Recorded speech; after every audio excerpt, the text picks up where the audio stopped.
여러분, 오늘 들려드릴 이야기는 경기도 수원에 살았던 한 평범한 가장, 박준석 씨의 실화입니다.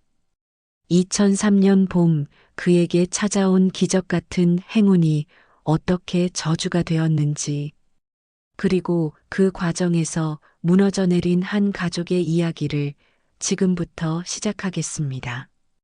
2003년 4월, 수원의 한 작은 원룸 빌라. 박준석은 새벽 오시면 어김없이 눈을 떴습니다.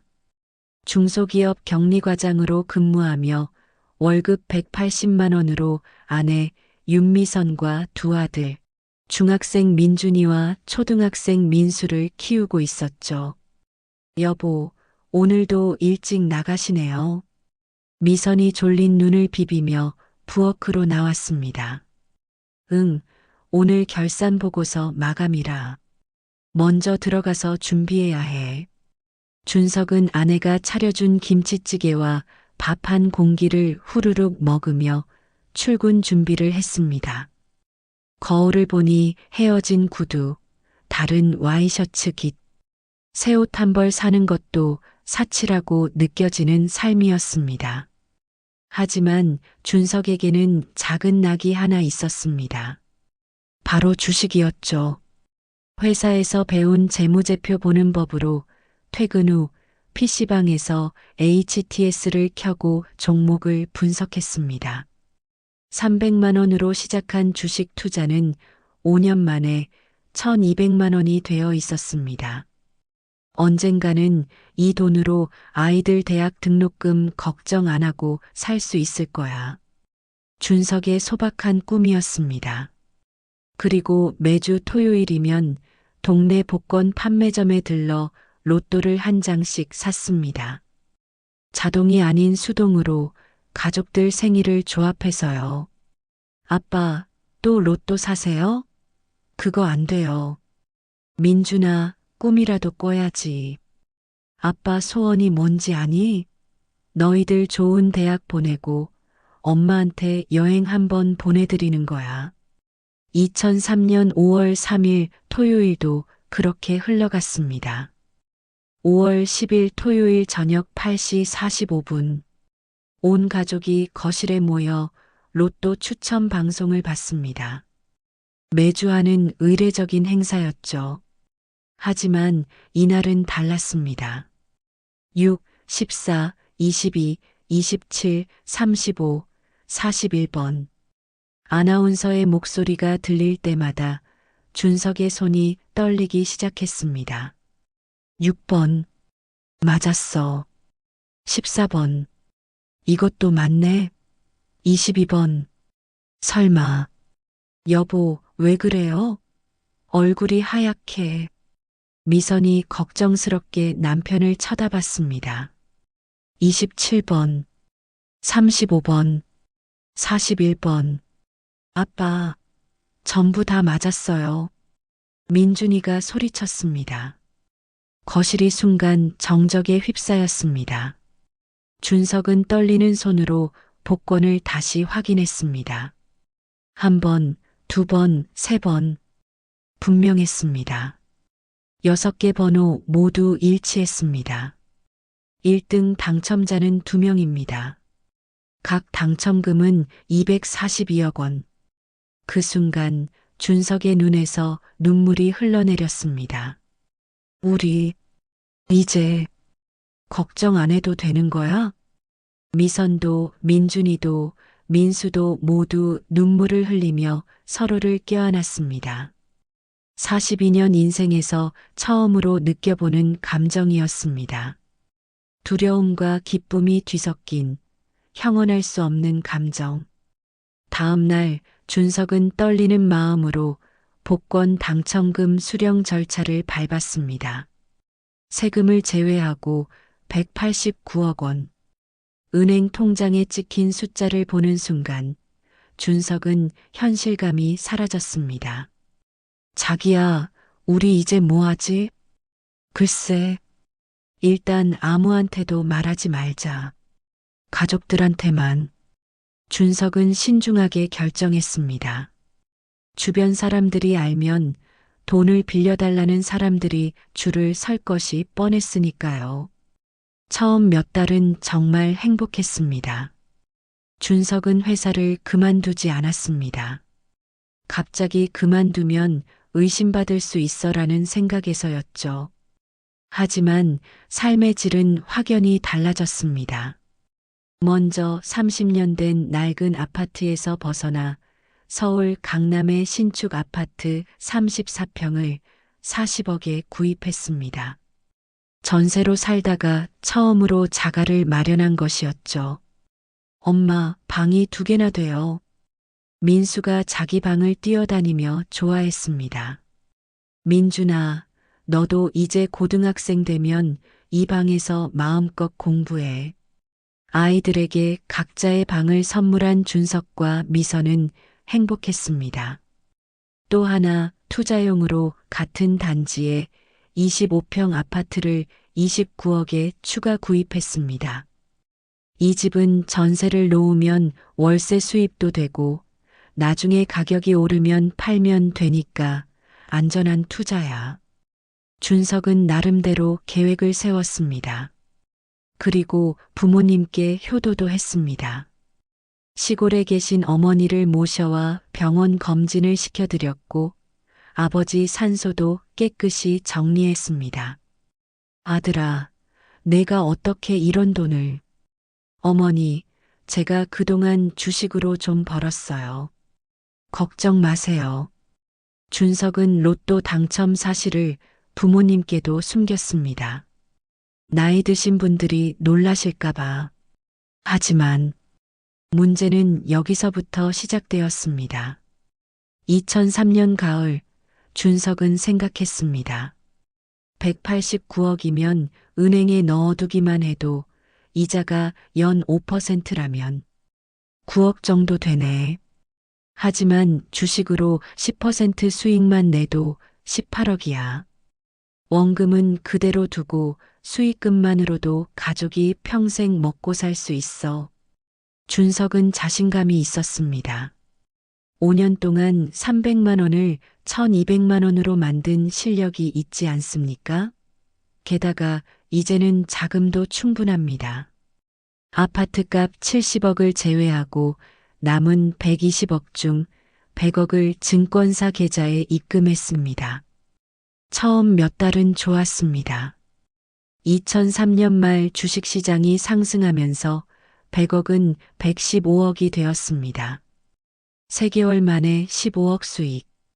봐, 내가 뭐라고 했어? 이 정도 자금이면 안정적으로 굴릴 수 있어. 준석은 자만했습니다.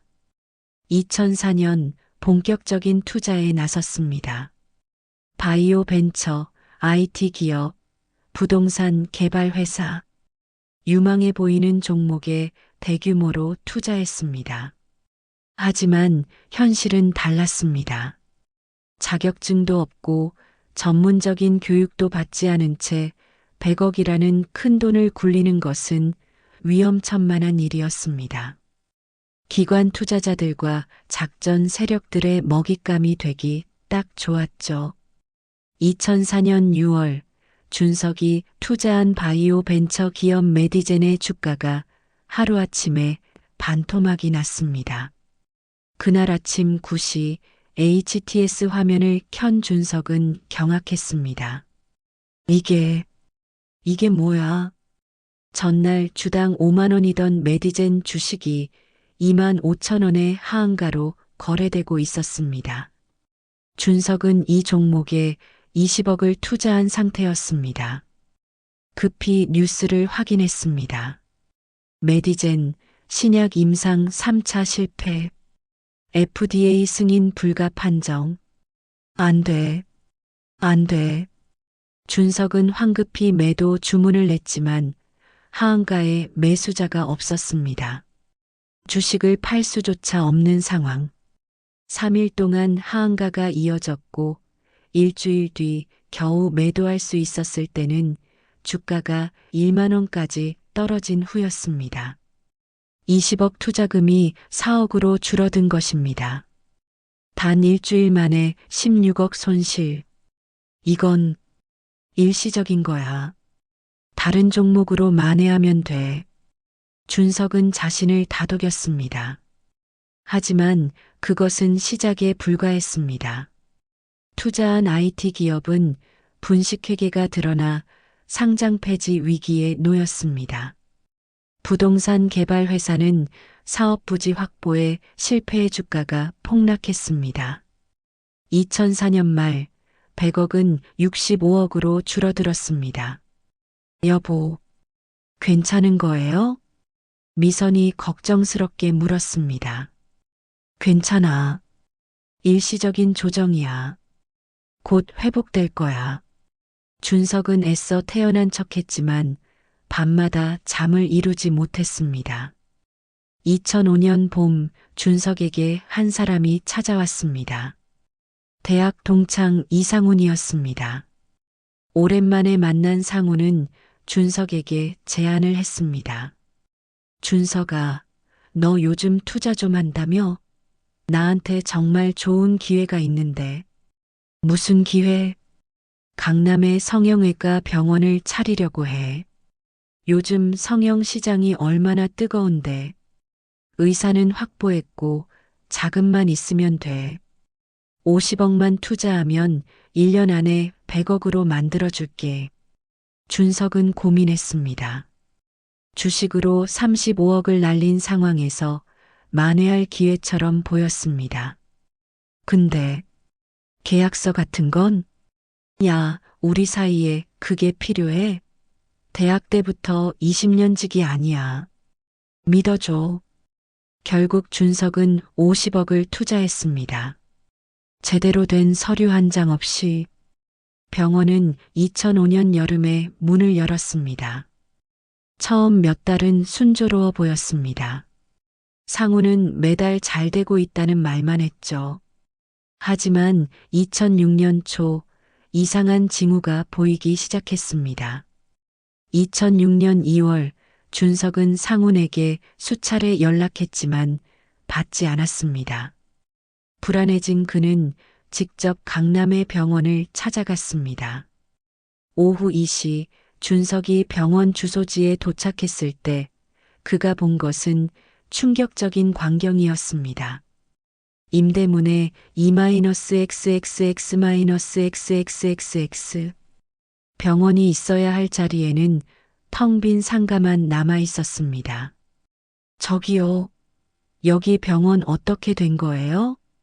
옆 가게 주인에게 물었습니다. 아, 거기요? 석 달 전에 야반도주했어요.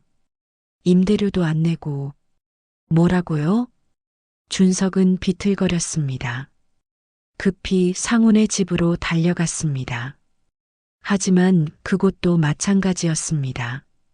이미 다른 사람이 살고 있었습니다. 이상훈이요? 그 사람 석 달 전에 이사 갔어요. 빚쟁이들이 찾아와서 난리도 아니었어요. 준석은 그 자리에 주저앉았습니다. 50억? 내 50억이. 변호사를 찾아갔습니다. 계약서가 없다고요? 그럼 이건 회수가 거의 불가능합니다. 하지만 증인이 있어요. 병원 의사도 있고 그 의사도 연락이 안 된다고 하셨죠? 이상훈 씨는 아마 사기 전과자일 겁니다. 경찰에 고소는 하시되 돈 회수는 기대하지 마세요. 며칠 후 준석은 더 충격적인 사실을 알게 되었습니다. 상훈이 투자금 50억 중 10억만 병원 개업에 사용하고 나머지 40억은 개인 빚 갚는데 쓰고 도박으로 날렸다는 것. 상훈이, 내가 어떻게... 준석은 배신감에 며칠 동안 술만 마셨습니다. 2006년 중반 준석의 상황은 이렇게 정리되었습니다. 아파트 두 채 시가 총 70억 하지만 팔 수 없음. 주식계좌 65억에서 계속된 손실로 40억. 병원 투자금 50억 회수 불가능. 남은 현금 약 5억. 189억 중 140억이 사라진 것입니다. 2007년 3월 어느 날 저녁 준석은 또다시 주식으로 5억을 잃고 술에 취해 집에 돌아왔습니다. 아빠, 냄새 나요. 민수가 코를 막았습니다. 닥쳐. 준석이 소리를 질렀습니다. 여보, 왜 이래요? 애한테 왜 그래요? 미선이 아들을 감싸며 말했습니다. 내가 왜 이러냐고? 이 집안을 먹여 살리느라 내가 얼마나 힘든지 알아? 무슨 소리예요? 당신 요즘 일도 안 하잖아요. 뭐? 준석은 화가 머리끝까지 치솟았습니다. 회사는 1년 전에 그만뒀지만 아내에게 말하지 못했습니다. 아빠 엄마한테 사과해요. 민준이가 나섰습니다. 너는 뭔데 끼어들어. 준석이 아들의 멱살을 잡으려는 순간 그만해요. 미선이 두 팔을 벌려 아들들을 지켰습니다. 그 순간 준석은 아내와 아이들의 눈빛에서 무언가를 읽었습니다. 두려움. 가족들이 자신을 무서워하고 있었습니다. 미안해. 준석은 방으로 들어가 문을 닫았습니다. 그날 밤 준석은 방문 틈으로 들리는 소리를 들었습니다. 엄마, 아빠 왜 저래요? 민수야, 아빠가 요즘 힘드신가 봐. 엄마, 저 무서워요. 준석은 베개를 얼굴에 묻고 울었습니다. 패닉에 빠졌습니다. 밤마다 술을 마셨고 가족들에게 짜증을 냈습니다. 미선은 남편의 변화를 느꼈습니다. 여보, 무슨 일 있어요? 나한테 말해봐요. 아무 일도 없어. 신경 꺼. 준석은 아내에게도 사실을 말할 수 없었습니다. 자신의 어리석음을, 탐욕을 인정하기가 너무 부끄러웠습니다. 2007년 준석은 손실을 만회하려고 더욱 공격적으로 투자했습니다. 레버리지를 활용한 선물 거래, 위험한 파생 상품. 하지만 그럴수록 상황은 악화되었습니다.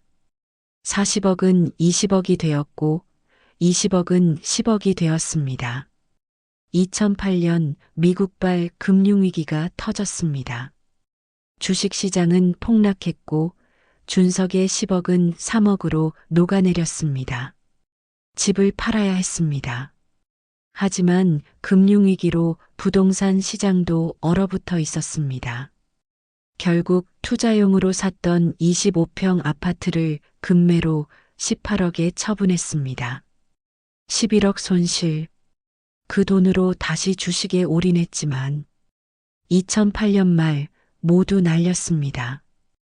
2008년 12월 준석의 통장 잔고는 5천만 원이었습니다.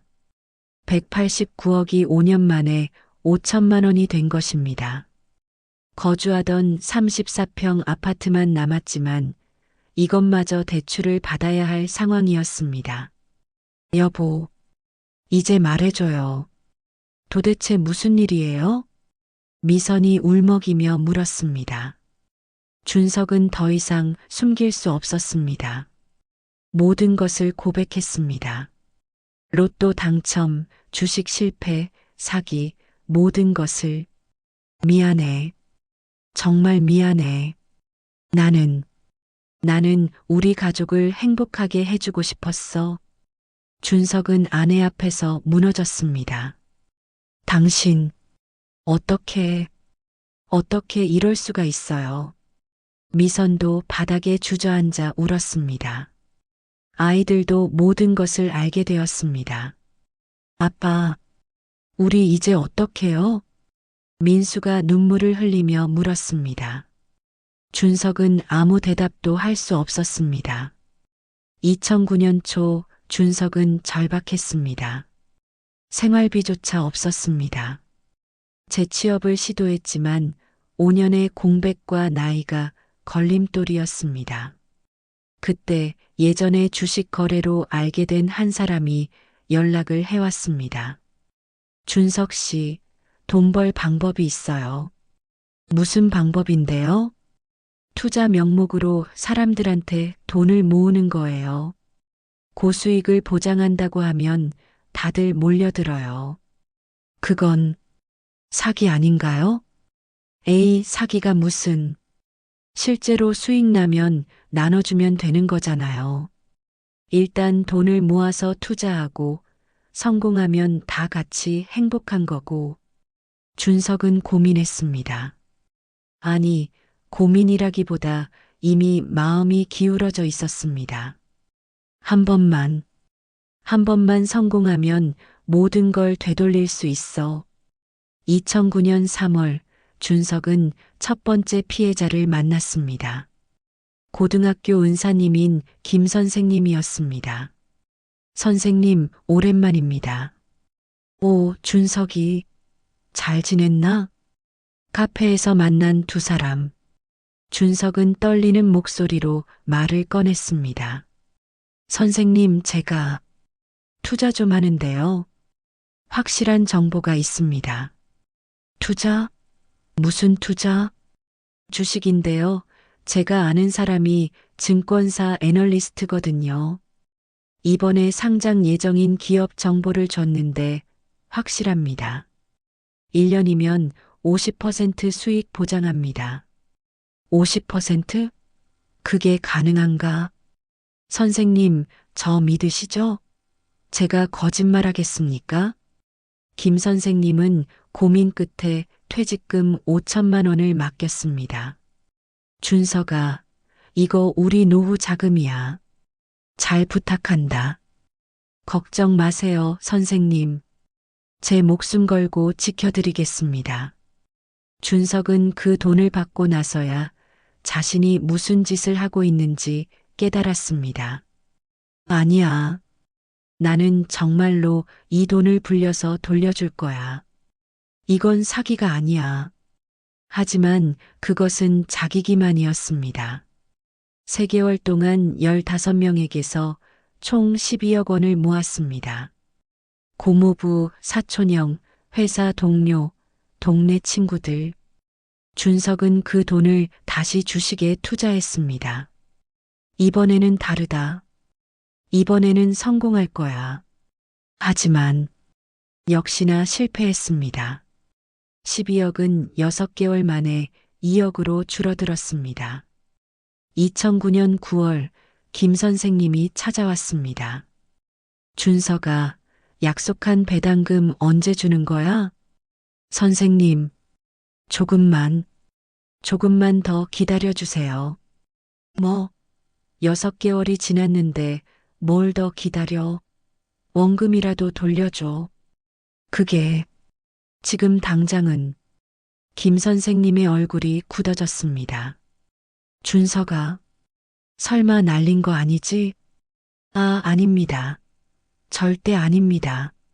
지금 큰 건 준비하고 있어서 자금이 묶여 있어요. 한 달만 더 주시면. 한 달? 좋아. 한 달 후에 꼭 돌려줘.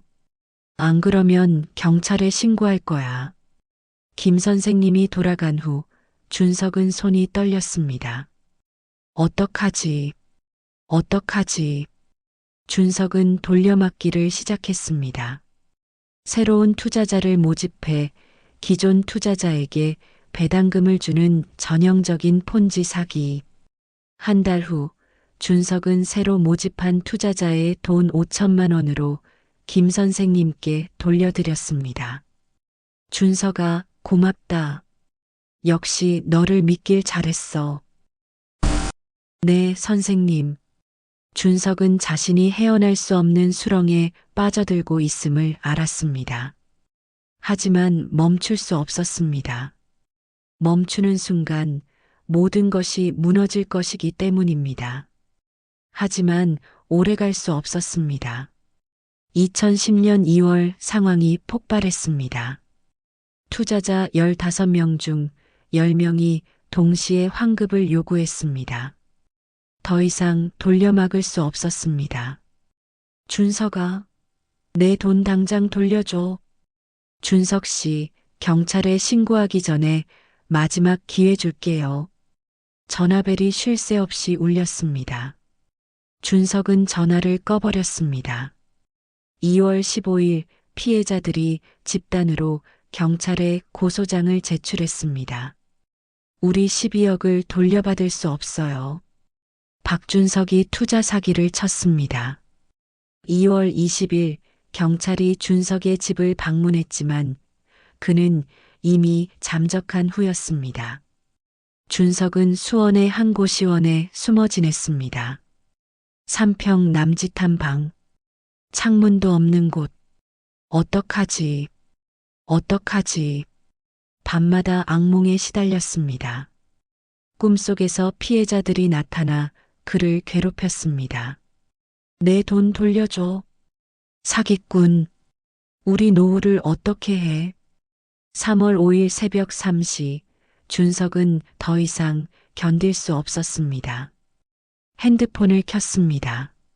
미선에게서 온 문자 58개, 부재중 전화 127통. 마지막 문자를 열었습니다. 여보, 제발 살아만 있어요. 우리 이야기 좀 해요. 아이들이 울고 있어요. 준석은 눈물을 흘리며 집으로 돌아가기로 결심했습니다.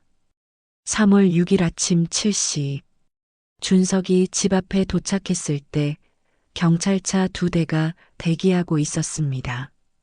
박준석 씨 맞습니까? 네. 사기 혐의로 체포합니다. 묵비권을 행사할 수 있으며 수갑이 채워지는 순간 아파트 현관문이 열렸습니다. 아빠. 민수가 울먹이며 뛰어나왔습니다. 민수야. 아빠. 아빠. 미선이 아들을 붙잡았습니다. 가지 마요. 제발. 준석은 고개를 돌릴 수 없었습니다. 가족의 얼굴을 볼 용기가 없었습니다. 경찰차가 출발했습니다.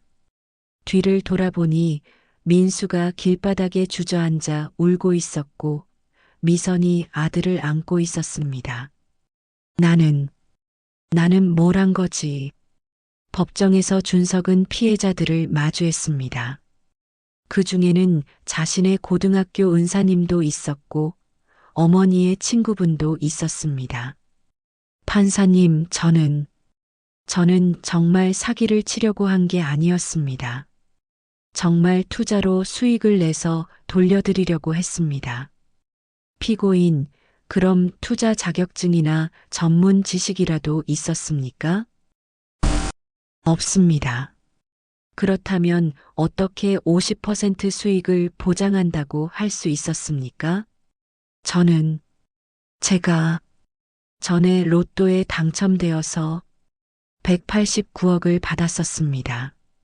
그 돈으로 투자를 해봤고, 그래서 자신이 있었습니다. 법정이 웅성거렸습니다. 그 189억은 어떻게 됐습니까? 모두 잃었습니다. 검사가 날카롭게 물었습니다. 피고인은 자신도 투자 실패로 전 재산을 잃었으면서 왜 다른 사람들의 돈을 받아 또다시 투자를 했습니까? 준석은 대답할 수 없었습니다. 판결이 나왔습니다. 피고인 박준석에게 징역 3년을 선고한다. 교도소 독방에서 준석은 모든 것을 되돌아봤습니다. 나는 왜 이렇게 됐을까? 189억. 평생 벌어도 모을 수 없는 돈이었습니다. 만약 그 돈을 은행에 넣어두기만 했어도 연 5% 이자면 9억. 세금 떼고도 7억은 남았을 것입니다. 한 달에 5천만 원씩 쓸 수 있었습니다. 만약 100억만 안전하게 굴리고 나머지는 건드리지 않았어도 평생 가족이 편하게 살 수 있었을 것입니다. 만약 병원 투자를 할 때 제대로 된 계약서를 썼더라면 최소한 50억은 지킬 수 있었을 것입니다. 만약 손실이 났을 때 멈췄더라면 만약. 하지만 세상에 만약은 없었습니다. 준석은 매일 밤 울었습니다. 아내와 아이들 생각에 2013년 3월 준석은 출소했습니다. 50세가 된 그를 기다리는 것은 아무것도 없었습니다. 준석은 일자리를 찾았습니다. 하지만 정가자를 받아주는 곳은 많지 않았습니다. 결국 건설 현장 일용직으로 일하기 시작했습니다. 하루 8만 원. 그렇게 5년이 흘렀습니다. 2018년 준석은 55세가 되었습니다. 여전히 건설 현장에서 일했지만 가족 관계는 조금씩 회복되고 있었습니다. 민준이는 대학을 졸업하고 작은 회사에 취직했습니다. 민수도 대학생이 되었습니다. 준석 씨의 이야기는 여기서 끝이 납니다. 여러분의 인생에도 언젠가 큰 행운이 찾아올 수 있습니다. 그때 이 이야기를 기억하세요. 행운을 어떻게 다루느냐가 그것이 축복이 될지 저주가 될지를 결정합니다. 준석 씨의 이야기가 여러분에게 작은 교훈이 되기를 바랍니다. 시청해 주셔서 감사합니다.